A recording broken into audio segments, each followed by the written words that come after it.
Hope y'all are having a very cool summer break.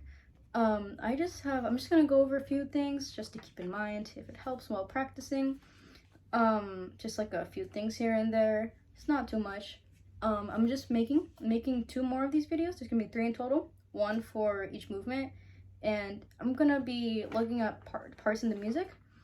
If it makes things easier, and you can feel free to take out your music, cause there's gonna be another video after these 3. So I'm separating them so each one can be short, but I'm gonna be writing down cues as well. So like, you can get a pencil out if you want to write anything down. But just getting started to keep this video short. So throughout the first movement, there's a lot of like separation. Like starting off section A, we're getting that separation really strong, like the articulation, like it's like a lot of space, and there's that accent, so it's like bah, you know. And also, like starting at 79, there's all that staccato, like so, and at that speed, like the faster things get, the harder it is to tongue things sometimes, or like separate it, because it's just so fast things kind of mix up, or at least they do for me. So I just wanted to, if I'm gonna be saying some things, if some of y'all know this, very cool. If you don't, very cool. That's why I'm gonna be going over them, and just as a refresher, you know, if you know it, doesn't like just I'd recommend to listen openly, because like I might say something new, I might not, but cool. So for like since there's a lot of separation and the speed we're playing this at 168, I wanted to introduce double tonguing and like how to do it. I think it'd be very helpful. So double tonguing is like normally used, or it's used commonly. I'm gonna turn the fan on, it's hot. It's used commonly for like faster pieces when people need to tongue really quickly. Like, have you heard those flute players that like they're playing these crazy runs and stuff like that, and they're like it's just like crazy. Like you can't single tongue that super quickly. By single tongue, I just mean like tonguing like how you normally would, like behind, like from the roof of the mouth, but behind the teeth or whatever you do. But double tonguing, it's kind of like, you know, when you're doing a drum roll, you use both of your hands to do it quicker. Some people are quicker with one hand, but typically use both to like get that faster. So for single tonguing, while you say ta, for double tonguing, you're gonna say ta and ka. Ta. So you can say ta and ka. When you say ta, you feel that in the front of your face, like ta, ta, ta, with like your teeth or something like that, ta. And now when you say ka, like K-A, ka, you feel that in your throat. So whenever you say ta, ka, you're like switching articulations from the front of your face to your throat. So ta, ka, ta, ka. You're like jumping back and forth, back and forth. And that's basically it. So double tonguing, ta, ka. Single tonguing, ta, ta. How strong that sharp ta and ka at the beginning plays a role in articulation. So just gonna get my flute out real quickly. This magically appeared nowhere. So I'm gonna be saying ta ka, and this is kind of what it sounds like. I'm gonna be playing it on like a C. So ta ka. Might sound, your goal is to not let that ka sound fluffy or sound different from the ta.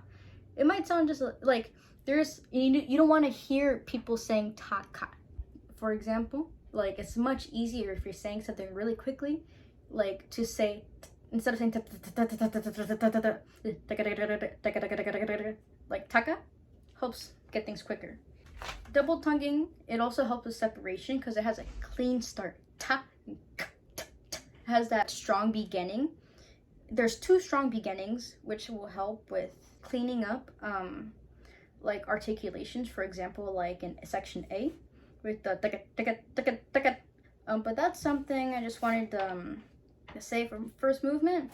A way I practiced that was to implement it where you can, you know, like you don't have to double tongue only for fast pieces. Like I double tongue so much for like normal tempos or whatever, like 80, 75, and it helped me clean things out as I went, and it eventually just became second nature.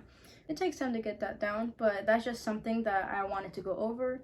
If it helps anyone, If it's easier for someone to single tongue that, good for you. That's hard.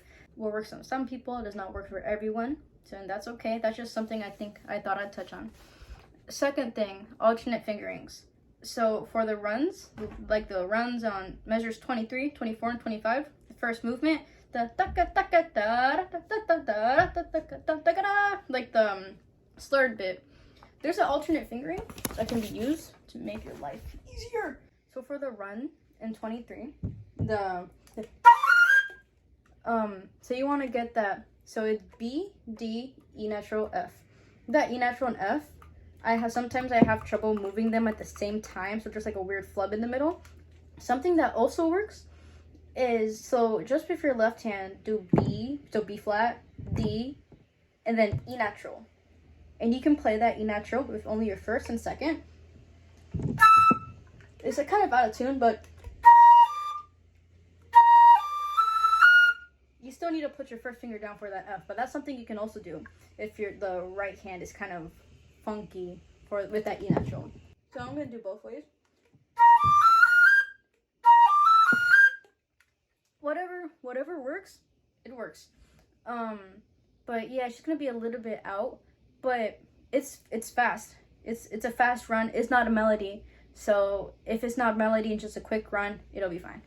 But that's just something I thought I'd touch on. Just remember to put your first finger down on your right hand when you play that F, because you can't do that.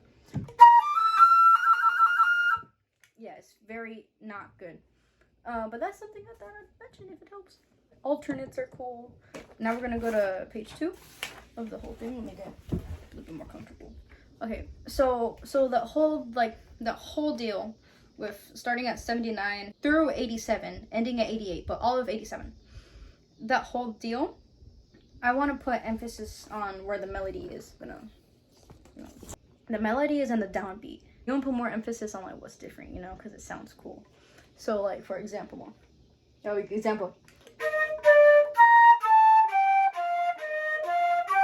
instead of,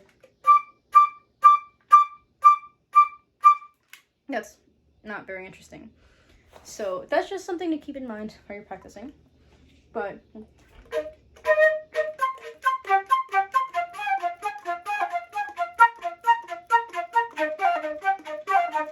also articulations are really important. Like they can change whole pieces. It's crazy. So just make sure that you do the articulations and that it's audible, Also, last thing I'm gonna touch on, 88 through 90. That thing is, but it sounds cool, so we gotta do it, man. But this is just something that is really important, cannot miss. So there are 2 keys I want to talk about. This top one, like the circle key, and then the rectangle key. I'm gonna call the rectangle key A sharp, the A sharp key, and the circle key, the B flat key. Because A sharp key, you usually use the rectangle key, like the long way of playing B flat, for like more chromatic things. And there's a lot of chromaticism in like measures 88 through 90. So like it's near the end of each run. Like 88, there's accidentals. 90, beat 4 is straight up chromaticism, because it's D, E flat, F natural, F sharp, G. You're building up. The reason I'm saying that is because the B flat key, since it closes a key, it doesn't always close keys for the right reasons. Like for example, F sharp, that high F sharp, if you press the circle key, closes a note that should not be closed, and it makes things all wonky and not good. It kills the note basically. So, and since there's a B flat in that run in 90, a good place to pick up your thumb and then switch would be in that C. So I'm gonna do that run slowly, starting on that G. So so y'all can see what it looks like. So it's G. So I'm gonna G, A, B, C. I pick up my thumb, and then I go on that D. I go to the square key. So I'm gonna do that again. G, A, B, C, D. I use that C to jump to the square key. So then once I go to the F sharp, so I'm gonna start on that D. I'm just gonna start from the beginning. G, A, B, C, D, E, F, F sharp.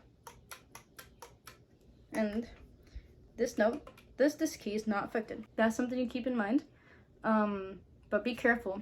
And if something sounds wonky, check this key. Check the B flat key.